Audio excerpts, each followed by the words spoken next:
அந்த காலத்தில் அம்மி இருக்காத வீடே இருக்காது. எல்லா வீடுகள்லையும் அம்மி இருக்கும். ஆனால் இப்போ வந்து எல்லா வீடுகள்லையும் இடம் இல்லை அப்படிங்கிறதுக்காக கிச்சனில் இத்தனோண்டு இடத்துல எங்கே கொண்டு அம்மியை வைக்கிறதுங்கிறதுக்காக நிறைய பேர் வீட்டில் அம்மியே இருக்காது. எங்கள் வீட்லேயுமே அப்படிதாங்க. புது வீடு கட்டி 4.5 வருஷம் ஆகுது. எங்கள் வீட்லேயும் இது வரைக்கும் அம்மி கிடையாது.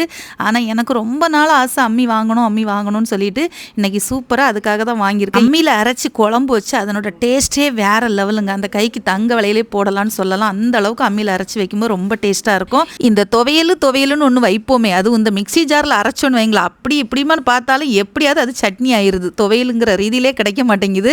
ஆனால் அந்த அம்மியில் அரைக்கும்போது அப்படி அந்த துவையில் அப்படி உருட்டி அம்மியிலே அரைச்சி எடுப்பாங்க பாருங்கள். வலிச்சு சுடு சாதத்தில் போட்டு பிசைஞ்சு சாப்பிடும் வேற லெவலில் இருக்கும். இந்த துவையலுக்காகவே எப்படியாவது அம்மி வாங்கிடணும் அப்படின்னு சொல்லி வாங்கிட்டேன். நான் எங்கே வாங்கினேன்னு பார்த்தீங்கன்னா ஊத்துக்குழி கல், நம்ம கல்வா ஸ்டோன்ஸில் தாங்க வாங்கினேன். இவங்ககிட்ட இனி எக்கச்சக்கமான ப்ராடக்ட் இருக்குது. ரசத்துக்குள்ள இடிகளும் இருக்குது. சின்னதாக ஏலக்காய் தட்டுறது, இஞ்சி தட்டுறது, இது எல்லாத்துக்குமே குட்டி உரலும் ஒன்று வாங்கிட்டேன். அது மட்டும் இல்லாமல் சந்தனம், மஞ்சள் எல்லாம் தேய்க்கிற மாதிரி குட்டியாக ஒரு ஸ்டோனும் வாங்கியிருக்கேன். நான் வாங்கியிருக்க ப்ராடக்ட் எப்படி இருக்குன்னு சொல்லுங்கள். உங்களுக்கு வேணும்னா வாட்ஸ்அப் நம்பர் கொடுக்குறேங்க. இனி பாருங்கள், எங்கள் வீட்டில் சமையல ஒரே பாரம்பரிய சமையல் தான். இந்த அம்மியை எப்படி பழக்குவதுன்னு உங்களுக்கு தேவைப்பட்டால் கமெண்டில் சொல்லுங்கள். அடுத்த வீடியோவில் சொல்கிறேன். சரியா?